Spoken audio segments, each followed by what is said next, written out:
मेरे देवर के पास अचानक से न जाने कहां से पैसा आ गया था। हमारा ताल्लुक गरीब घराने से था, लेकिन अचानक से इतना ज्यादा पैसा आना मेरी समझ से बाहर था। मैं विधवा थी। कुछ साल पहले मेरे पति का देहांत हो गया था और मेरा आगे पीछे कोई भी नहीं था। मेरा एक बेटा था 8 साल का। मेरी शादी बहुत कम उम्र में हुई थी और अब मेरी उम्र 28 साल थी। पति के देहांत के बाद मेरे पास सिर्फ देवर का सहारा था। मेरे मायके में सिर्फ मेरी माँ थी, जो मेरी शादी के अगले साल ही दुनिया से चली गई थी। बाकी किसी रिश्तेदार से मुझे उम्मीद नहीं थी कि वह मुझे और मेरे बेटे को सहारा देंगे। इसलिए मैंने देवर के साथ रहने का फैसला कर लिया। मेरे दूर के रिश्तेदार आकर मुझे समझाने लगे कि देवर मेरे लिए गैर मर्द है और मुझे उसके साथ एक छत के नीचे नहीं रहना चाहिए। तो मैं उनसे कहती कि आप लोग मुझे अपने घर में रख लें, लेकिन मेरी ये बात सुनकर वो सब खामोश हो जाते। आज के ज़माने में कोई किसी का बोझ नहीं उठाता, लेकिन मेरे देवर ने मुझसे वादा किया कि वह मेरा और मेरे बेटे का सहारा बनेगा। हमें सब ने बहुत परेशान किया कि हमारा एक छत के नीचे रहना गलत है, लेकिन इसके बावजूद कोई मुझे साथ रखने को तैयार ना था। मुझे तो समझ आ गई थी कि लोगों को सिर्फ बातें बनानी आती है। अगर लोगों को मेरी वाकई में इतनी फिक्र होती तो वह मुझे सहारा देते, लेकिन उन सबको मेरी कोई फिक्र नहीं थी। उनका मकसद सिर्फ मुझे परेशान करना था और कुछ नहीं। मैंने एक अलग इलाके में रहने का फैसला कर लिया। मेरे देवर ने कहा कि उस इलाके का माहौल सही नहीं है। मैंने उसके बारे में बहुत सी अफवाह सुनी है कि वहाँ औरतों को इस्तेमाल करते हैं। आप मेरे भाई की इज्जत है और मेरी भी इज्जत है। मैं आपको वहाँ रहने की इजाज़त बिल्कुल भी नहीं दूंगा। मेरा भतीजा मेरे मरे हुए भाई की एक ही निशानी है और मैं इसकी देखभाल करने के लिए काफ़ी हूँ और इसकी देखभाल मेरी जिम्मेदारी है। अपने देवर की बात सुनकर मुझे बहुत तसल्ली नहीं थी, लेकिन मुझे ज़माने की बातों ने परेशान किया हुआ था। फिर मेरे देवर ने राय दी कि हम ये शहर छोड़कर कहीं और चले जाते हैं। मुझे इसकी ये बात बहुत अच्छी लगी, इसलिए मैं शहर छोड़कर आ गई। यहाँ पर कोई हमें जानता नहीं था और हमने किसी से बात भी नहीं की और रिश्ता भी नहीं रखा, क्योंकि हमारे रिश्ते पर फिर से सवाल उठाए जाते।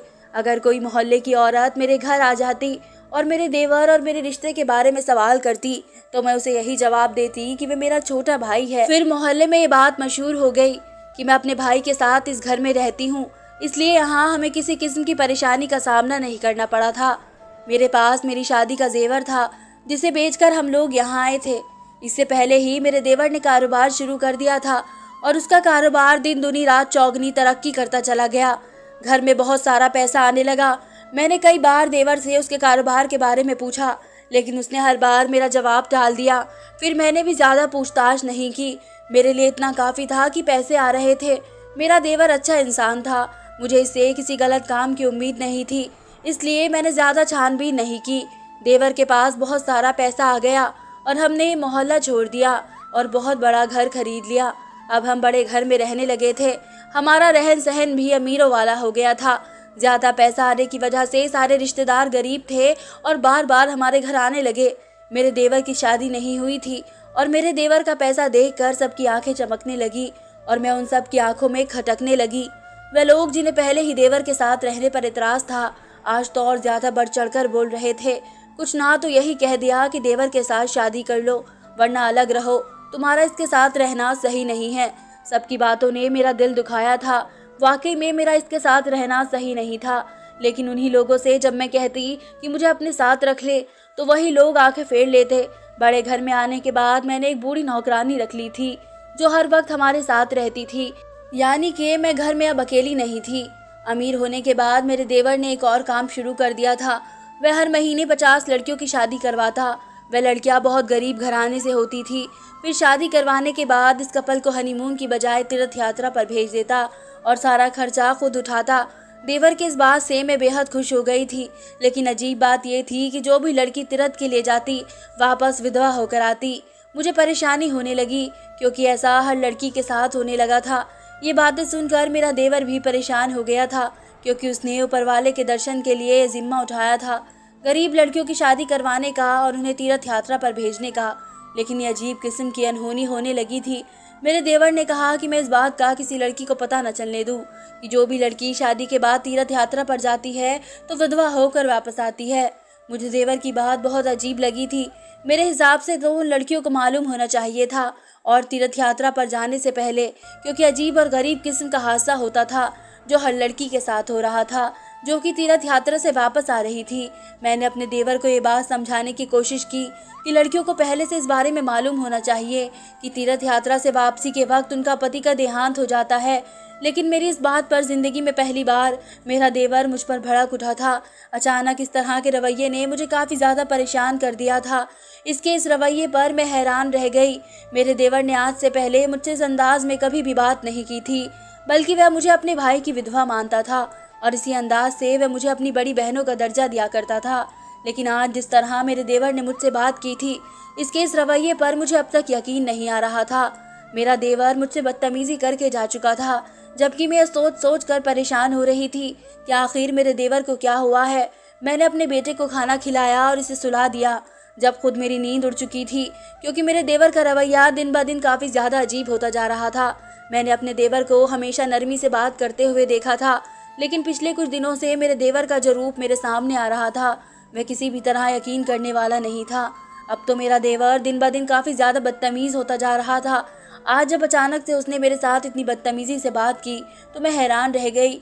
मेरा देवर सारी रात भर ना आया और मैं उसका इंतज़ार करती रही। कहीं ना कहीं अब मुझे इस बात पर शक होने लगा था कि ये कोई गलत काम करता है, क्योंकि दिन ब दिन घर में इतना पैसा आना और अब जो हकीकत मुझे पता चली थी कि लड़कियों को तीर्थ यात्रा पर भेजना और उनके पति का देहांत हो जाना, तमाम सोचें मेरे दिमाग में घूम रही थी। कड़ी से कड़ी मिलाने पर मुझे इस बात पर यकीन होने लगा कि ज़रूर दाल में कुछ काला है। इस रात भी वह घर वापस नहीं आया था। वह अगले 3 दिन में घर वापस आया।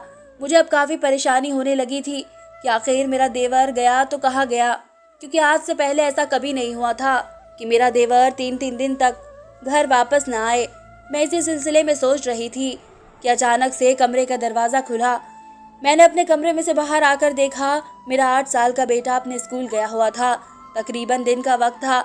दिन के इस वक्त मेरा देवर कभी भी मेरे कमरे में नहीं आता था, लेकिन आज इस हालत में वह मेरे कमरे में आया था। उसे देखकर मैं हैरान रह गई, क्योंकि मेरा देवर शराब के नशे में धुत था। मैंने आज तक अपने देवर को किसी गलत चीज़ को हाथ लगाते हुए भी नहीं देखा था।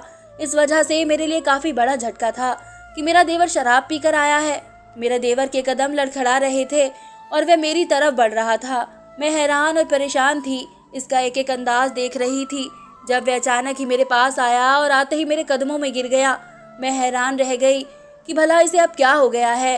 इसकी हालत काफ़ी ज़्यादा ख़राब थी। शायद उसने बहुत ज़्यादा शराब पी रखी थी कि वह बिल्कुल भी अपने होश में नहीं था। मेरे कदमों में गिरते हुए अचानक से वह फूट फूट कर रोने लगा। मैं हैरान परेशान रह गई कि वह रो क्यों रहा था, जबकि रोते रोते ही वह वहीं बेहोश हो गया। यानी दोपहर के इस वक्त मेरे कमरे में आकर बेहोश हो गया था। और अगर कोई इस तरह से उसे मेरे कमरे में देख लेता तो शायद मेरी इज्जत का जनाजा निकल जाता। इस वक्त घर में वो और मैं अकेले थे।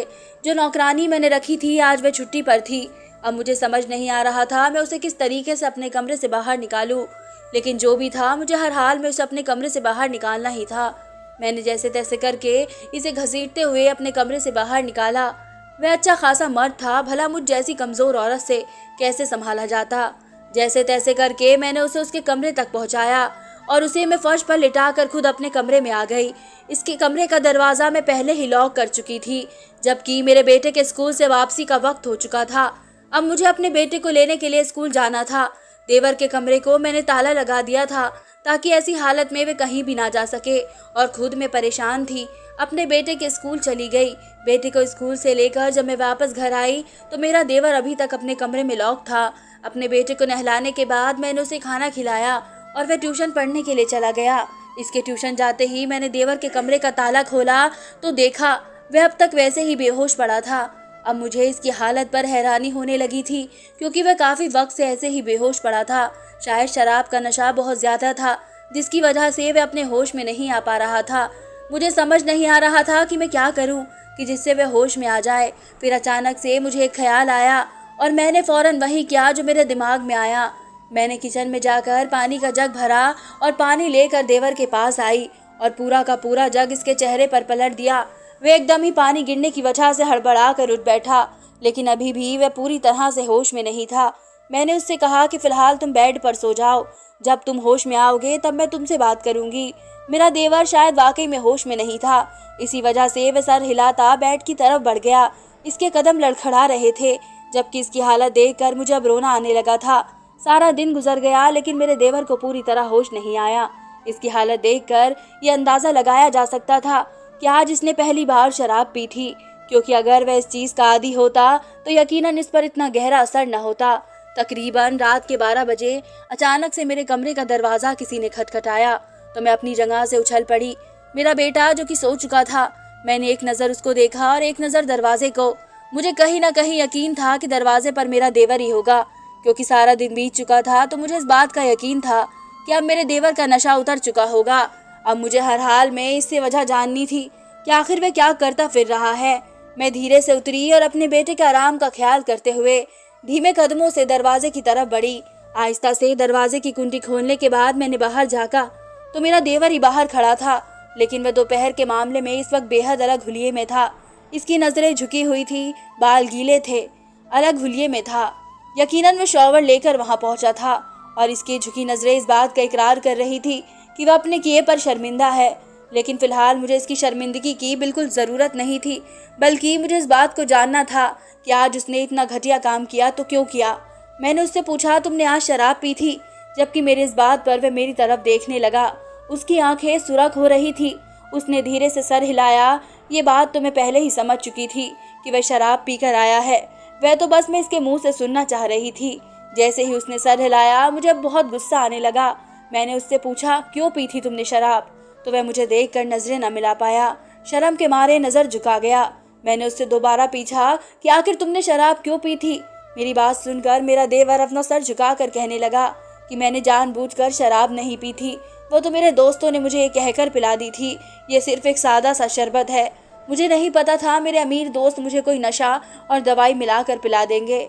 मुझे इस बात का बिल्कुल भी अंदाज़ा नहीं था। अगर मुझे ज़रा भी अंदाज़ा होता तो यकीनन मैं वह जूस हरगिज़ न पीता। मुझे अपने देवर के इस बात पर यकीन आ गया था, क्योंकि ये बात तो मैं पहले दिन से ही जानती थी कि मेरा देवर बिल्कुल गलत इंसान नहीं है। वह बिल्कुल मेरे बच्चों की तरह था। पूरे 8 साल तक मैंने उसे अपने बच्चों की तरह ही देखभाल की थी और वह भी मुझे अपनी बड़ी बहन का रुतबा देता था। मैंने उसे बड़ी बहन होने के नाते समझाया कि तुम इस तरह के अमीर दोस्तों से दोस्ती खत्म कर दो। लेकिन मेरी ये बात सुनकर उसने अचानक से अपना सर उठाया और जिन नज़रों से उसने मुझे देखा वो एक पल के लिए मुझे हैरान कर गई। और फिर जब वह बोला तो उसके अल्फाज मुझे हैरान कर गए। वह कहकर रुका नहीं था, बल्कि अपनी बात पूरी करके वहाँ से चला गया था। जाते जाते ये भी कह गया था कि वह अब तकरीबन 1 हफ्ते तक घर नहीं आ सकेगा और 1 हफ्ते में इसे एक बहुत बड़ा प्रोजेक्ट मिला है जिसे उसे पूरा करना है। मैं इससे पूछना चाहती थी कि आखिर वह क्या काम करता है जिसकी बदौलत उसके पास इतना पैसा आ रहा है, और ये कौन सा प्रोजेक्ट है जिसे इसे 1 हफ्ते के अंदर ही पूरा करना है। लेकिन मेरी बात सुनने से पहले अपनी बात कहकर वहाँ से जा चुका था। इसकी कही बात मुझे परेशान कर गई थी, क्योंकि इसने कहा था कि इसके अमीर दोस्तों की वजह से ही तो उनके घर इतनी दौलत आ रही है। इसके अमीर दोस्तों ने ही तो इसे ऐसे काम का बताया है जिसकी बदौलत वह चंद महीनों में इतना अमीर हो गया है, और अब वह किसी भी कीमत पर इस काम को नहीं छोड़ सकता, क्योंकि इस काम को अपनाना तो बहुत आसान है लेकिन इस काम से बाहर निकलना बहुत मुश्किल है। इसके अल्फाज अब तक मेरे कानों में गूंज रहे थे। आज पूरे 3 दिन गुजर चुके थे लेकिन मेरे देवर का कोई अता पता नहीं था। मुझे नहीं पता था कि मेरा देवर आखिर कहाँ गया और वह क्या काम कर रहा है जिसकी वजह से इसे चंद महीनों में इतने पैसे मिल रहे हैं। मैं हैरान परेशान थी, बस ये सोचती रही कि आखिर वैसा कौन सा काम करता है, लेकिन जवाब ना मिला।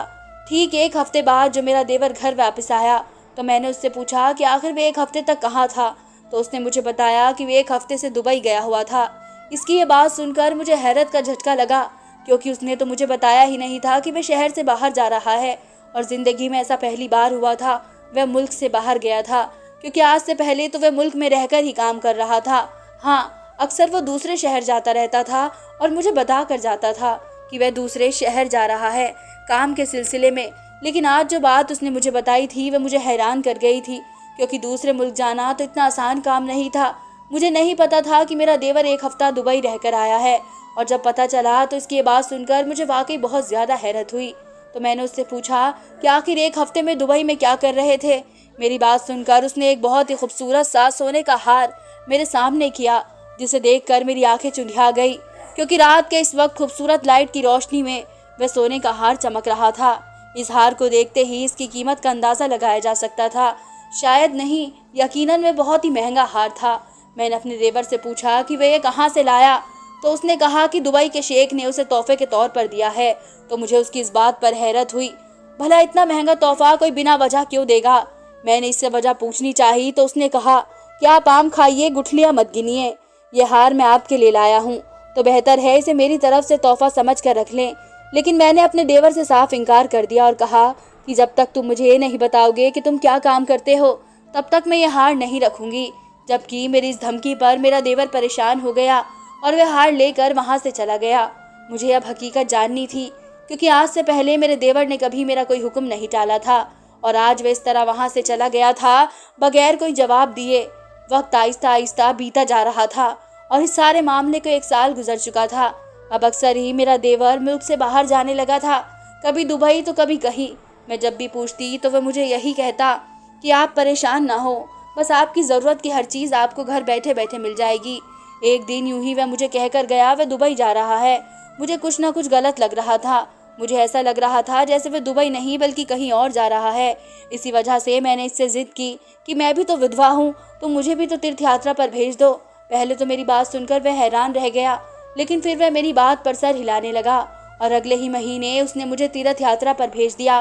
लेकिन शायद वह भूल गया था कि वह मुझे अकेले भेजना चाहता था, लेकिन हकीकत में मैं उन्हीं लड़कियों के साथ मिलकर तीर्थ यात्रा पर चली गई। लेकिन तीर्थ यात्रा पर पहुंचते ही जो मैंने देखा उसने मुझे हैरान कर दिया।